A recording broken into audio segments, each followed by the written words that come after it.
Yes, you welcome on the show. Amanyendo bazipampita Ntambi Jimzo na Rich Boy Maxu Junior. Mwaito tuze tukutuseko bichi byobade tomanyi mu Uganda entertainment industry nakulwa lero.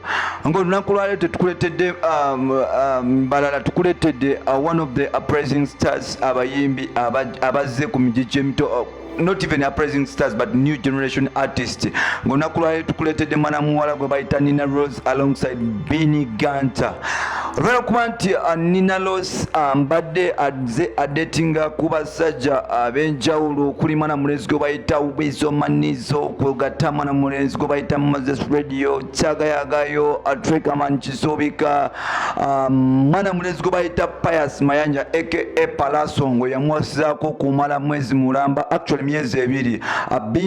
Mwana muwala gwe bayita Nina Roz bw'atyo yavayo neyefunira oluvubuka emmekete, the beautiful Mutolo, one Beenie Gunter all the way from 40 Potro town to Kampala. Bali abayittu basobola Gun City Talk crew boss.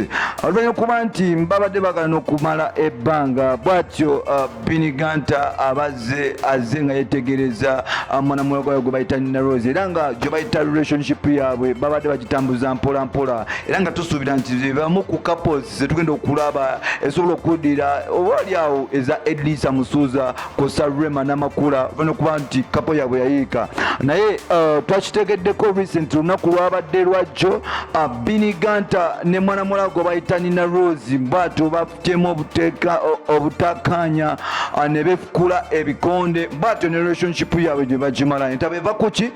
Mwana mulenzi Beenie Gunter yavudde natugamba nti mwana muwala gwe bayita Nina Roz bw'atyo azze akola ebintu eby'enjawulo nga Beenie asirika, Nina Roz azze aganzika abasajja ab'enjawulo nga asirika oluvannyuma lw'okuba nti ye amutwalanga amaca. Nina Roz Beenie Gunter agamba nti Nina kuba yagenda mu boomback ebintu yakyuka nga takyabeera waka, tamuwa time emala.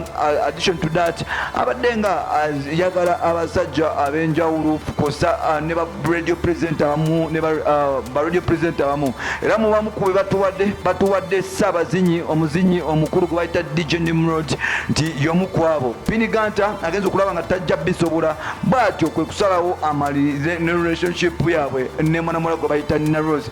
Nina Roz annabako okubaako kyayogera, naye in case bwe tuba tumufunye tujja kuba tubikutuusaako. Omukutu guli gumu baguyita Uganda Mukamwa gwe bawekumirako, amanya nsigala Ntambi Jimzo, Rich Boy Maxu Junior. You can follow me on Facebook, Twitter, Instagram. Netubeera tukwasaganya ensonga zino. Don't forget to subscribe on our channel tubeere nga ensonga tuzikutuusaako. Bye bye for now. See you when you see me.